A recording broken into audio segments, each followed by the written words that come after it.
Welcome back here to the Breslin. I'm Dan Gutowski, and again, a lot of great stories throughout the course of this high school basketball season. One story that we have to reflect on, we all know that life is very fragile. When you're in high school, you have a tendency to kind of forget about things like that and take that for granted, and you walk around with kind of an air of invincibility. A sense of mortality, though, and the miracle of life itself are at the forefront of one high school athlete and family, the forefront of Taylor DeRoo, his family, and the basketball team at Holland High School. We pick up that story now from our Trevor Thompson. 16-year-old Taylor DeRoo's heart beat for family, friends, and basketball until that fateful game on November the 28th, 2008, when it stopped beating altogether.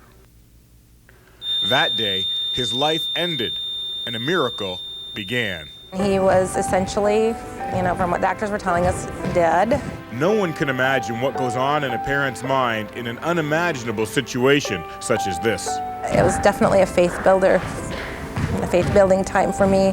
I think one of the hardest things for me is with Taylor, they had him cooled down to about 91 degrees, and he just laid there, and I couldn't cover him up. I couldn't put a blanket, and when you see your son there all covered in goosebumps, and as a mom, you can't cover him up. That was probably one of the most tough things for me.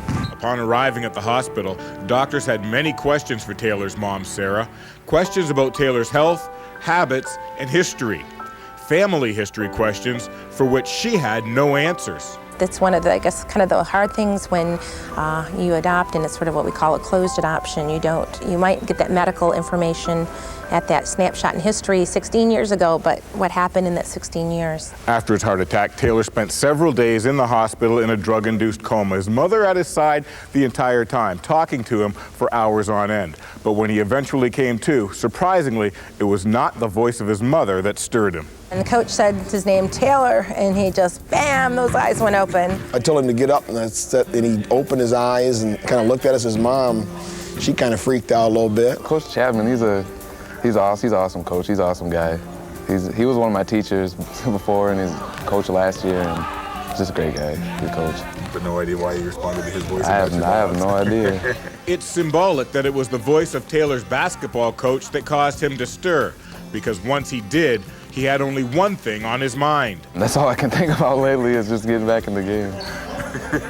I'm losing sleep over it. He was pretty sure I had done something to him, and to make him be here, and I was keeping him from basketball, and I was ruining his life by putting him here in this hospital. So it took a while to convince him that what happened, because he literally had no idea. It just wasn't fitting through my head what happened, and it was kind of confusing for me more than anything, because I felt normal and everything, and it's just, why can't I play, and what's wrong with my heart, and that kind of idea. The most amazing thing about that confrontation was that Taylor was speaking at all. Really, after he woke up, he was literally dribbling a basketball down the hall. It took a little minute for the memory to come back completely, but completely intact now. But his personality was there right away. The doctor just stick his head in the door and say, God is good. And it's like, yes, yes. But for Taylor to truly be Taylor once again, he'd have to be back in action on the court.